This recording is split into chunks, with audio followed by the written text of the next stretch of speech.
Assalamualaikum warahmatullahi wabarakatuh. Alhamdulillah, Allahumma sholli ala Muhammad wa ala Muhammad. Pada perang Badar, Rasulullah Shallallahu Alaihi Wasallam membawa pasukannya ke mata air agar bisa mendahului pasukan orang-orang Quraisy, sehingga mereka bisa menghalangi orang Quraisy untuk menguasai mata air itu.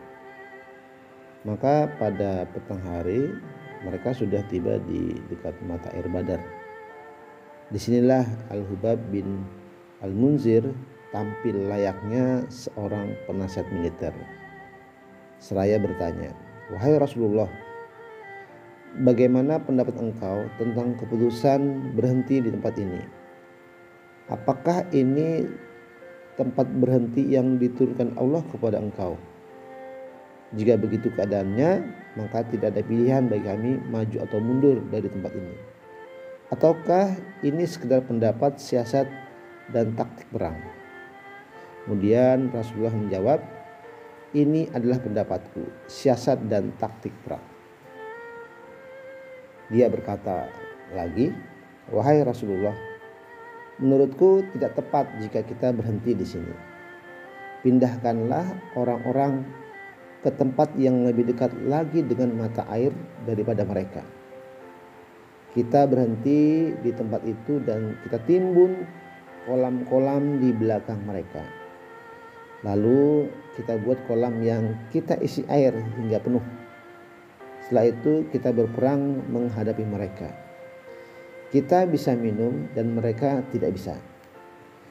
Kemudian beliau bersabda, "Engkau telah menyampaikan pendapat yang jitu."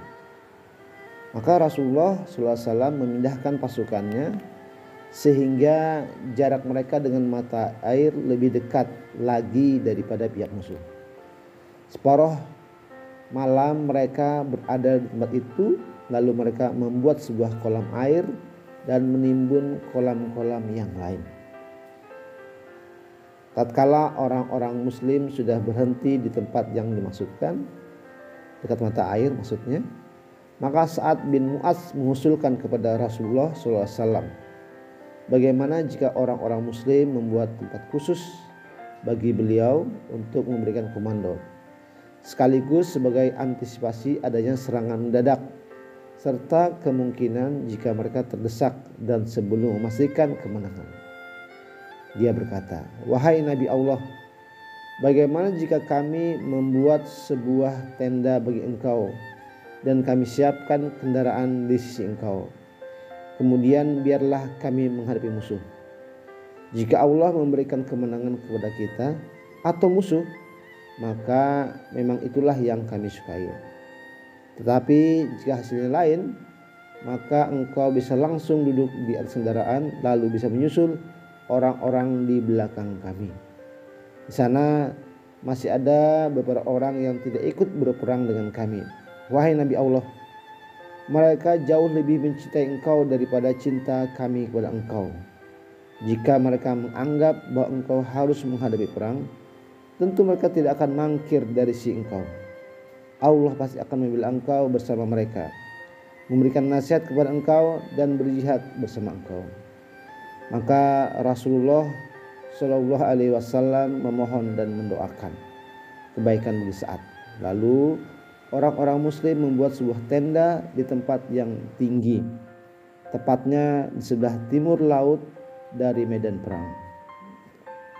Ada beberapa pemuda Ansor yang telah ditunjuk menyertai Sa'ad bin Mu'adz yang berjaga-jaga di sekitar Rasulullah Shallallahu Alaihi Wasallam.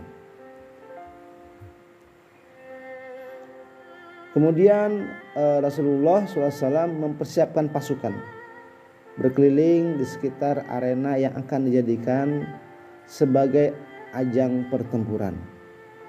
Beliau menunjukkan jarinya ke suatu tempat sambil bersabda, "Ini tempat kematian Fulan esok hari insya Allah. Dan ini tempat kematiannya Fulan insya Allah." Pada malam itu beliau sering melaksanakan sholat di dekat pangkal pohon yang tumbuh di sana. sedangkan orang-orang muslim tidur dengan hembusan napas yang tenang seakan menyinari angkasa. Hati mereka ditaburi keyakinan. Mereka cukup istirahat pada malam itu dengan harapan esok paginya dapat melihat kabar gembira dari Allah. Allah berfirman, ingatlah ketika Allah menjadikan kalian mengantuk sebagai suatu penentram darinya. Dan Allah menurunkan kepada kalian hujan dari langit untuk mensucikan kalian dengan hujan itu dan menghilangkan dari kalian gangguan-gangguan setan dan menguatkan hati kalian dan memperteguh dengannya telapak kaki kalian. Surat Al-Anfal ayat 11. Malam itu adalah malam Jumat tanggal 17 Ramadan tahun 2 Hijriah. Sementara keberangkatan beliau tanggal 8 atau 12 bulan yang sama. Malam itu pasukan Quraisy menghabiskan waktunya di Al-Utwatul Wustra. Pada pagi harinya mereka turun dari atas lembah pasir dengan seluruh pasukan satuan-satuannya hingga tiba di lembah Badar. Tiba-tiba ada beberapa orang dari pasukan Quraisy muncul di hadapan Rasulullah. Kemudian beliau bersabda, biarkanlah saja mereka. Tak seorang pun di antara mereka yang hendak mengambil air minum dari mata air, melainkan pasti mereka terbunuh, kecuali Hakim bin Hizam. Dia tidak terbunuh dan setelah itu dia masuk Islam. Setiap kali berjuang di sisi beliau, dia pun berkata, tidak, demi yang telah menyelamatkan aku dari perang Badar. Setelah pasukan Quraisy agak tenang, mereka mengutus Umair bin Wahab al-Jumahi untuk menyelidiki dan menaksir seberapa besar kekuatan pasukan Madinah.